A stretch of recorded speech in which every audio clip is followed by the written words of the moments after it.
Hello friends, ಇವತ್ತು ಒಂದು fish fry ಮಾಡೋಣ. ಅದು ನಮ್ಮ ಹೆಲ್ತಿಗೆ ತುಂಬ ಒಳ್ಳೆಯ ಫಿಶ್, ಬೂತಾಯಿ ಅಥವಾ ಸಾರ್ಡೈನ್, ಮತ್ತಿ ಅಂತೆಲ್ಲ ಕರೀತಾರೆ. ಇದನ್ನ ತೊಳೆದಿದ್ದಾದ್ಮೇಲೆ ನಾನು ಲೈನಾಗಿ ಕಟ್ ಮಾಡಿದಾದ್ಮೇಲೆ ಇದಕ್ಕೆ 1 ಟೀ ಸ್ಪೂನ್ ಅರಿಶಿನ, 1-1.5 ಟೀ ಸ್ಪೂನ್ ಚಿಲ್ಲಿ ಪೌಡರ್ ಹಾಕ್ಬೋದು. ಮತ್ತು ನಾನು ಪೆಪ್ಪರ್ ಜಾಸ್ತಿ ಹಾಕಿದ್ದೀನಿ. ಪೆಪ್ಪರ್ ಒಂದು 4 ಸ್ಪೂನ್ ಹಾಕಿದ್ರು ಒಳ್ಳೆಯದು, 5 ಸ್ಪೂನ್ ಹಾಕಿದ್ರು ಒಳ್ಳೆಯದು. Kashmiri chilli powder 1 tea spoon ಹಾಕಿದ್ದೀನಿ. ಮತ್ತು ginger garlic paste 1-1.5 tea spoon. ನಾನು ವಿಡಿಯೋದಲ್ಲಿ ತೋರಿಸ್ತಾ ಇದ್ದೀನಿ ನೋಡಿ.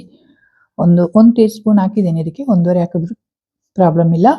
ಮತ್ತು ಉಪ್ಪು, ರುಚಿಗೆ ತಕ್ಕಷ್ಟು ಉಪ್ಪು ಹಾಕಿ, ಸ್ವಲ್ಪ ನೀರು ಹಾಕ್ಬಿಟ್ಟು ನಾನು ತೋರಿಸ್ತೀನಿ ನೋಡಿ. ಇದರಲ್ಲಿ ಕೈಯಲ್ಲಿ ಒಂಚೂರು ನೀರು ತಗೊಂಡು ನೀರು ಬೆರೆಸ್ಬಿಡಿ. ಇದಕ್ಕೆ ಚೆನ್ನಾಗಿ ಬೆರೆಸ್ಬಿಟ್ಟು ಒಂದು 10-15 ಮಿನಿಟ್ಸ್ ಹಾಗೆ ಇಟ್ಬಿಡಿ.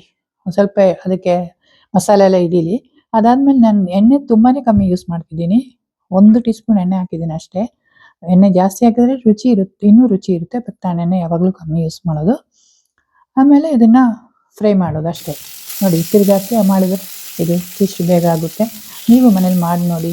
ಈ ಪೆಪ್ಪರ್ ಹಾಕಿ ಮಾಡಿದ್ರೆ ತುಂಬ ಟೇಸ್ಟಿಯಾಗಿರುತ್ತೆ. ಇದು ಪೆಪ್ಪರ್ ಯೂಸ್ ಮಾಡೋದು ಎಲ್ಲರೂ ಯೂಸ್ ಮಾಡ್ತಿಲ್ಲ ಅನಿಸುತ್ತೆ, ಕೆಲವು ಯೂಸ್ ಮಾಡ್ತಾರೆ.